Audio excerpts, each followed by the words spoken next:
All right, so far we've been using Bootstrap, and we have this stylized H1 and our stylized list, and it looks kind of squishy on the sides here. So I don't like squishy. So what I would do, I guess, if I was back in my CSS days, I can use this as an example. So let's create a style sheet, and I'm going to call it styles.css because that seems appropriate. And I'll put it over here. And let's see, let's wrap all of this in a div. And here's a shortcut if you like it. I'm going to go to Command Palette, and I'm going to use this command here that says emit wrap with abbreviation. Sometimes this is a nice way to handle this scenario. So it's a shortcut, so I'm going to click on that, and it says enter the abbreviation and then press enter. So in other words, I'm going to create a div with a class of, I'm going to call it container.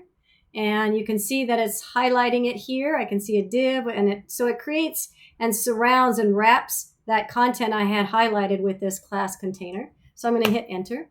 And what I could do in my CSS is I could create in fact, I have it in memory, I think, so I have to type it. No, I don't. I have it in memory here somewhere. There we go. And so the idea here is that I can create my own custom CSS. So you have to put it after Bootstrap CSS. So I'm going to make a second CSS page, and it's going to be to my own page. It's going to be styles. And so now what we're doing is making this not squishy, right? So I wish I had, oh yeah, I have the live server on. So you can see that we've got these margins and the content is 80%. In fact, I'll give it a background color of yellow just so we can see what we usually do in the past, right? So I've got this yellow content and it's taking up 80%, and we've got some margins on the side. So this exemplifies basically what I was trying to get at here, is that I can create my own custom styles that are in addition to the Bootstrap styles.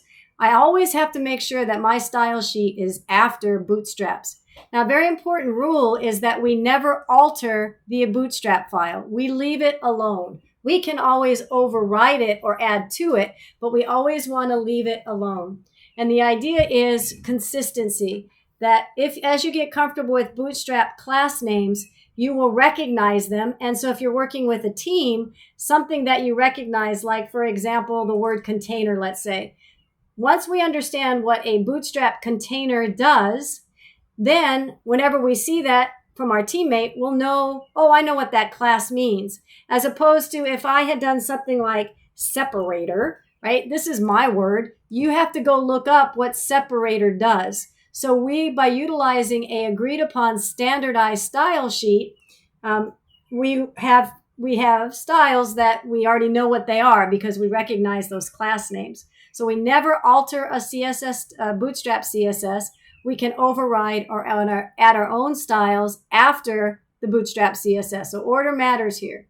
All right, so now that I have done this, I've demonstrated that we have with this class container, which is a class I wrote, then I can make this width and margin and change that so it's not so squishy.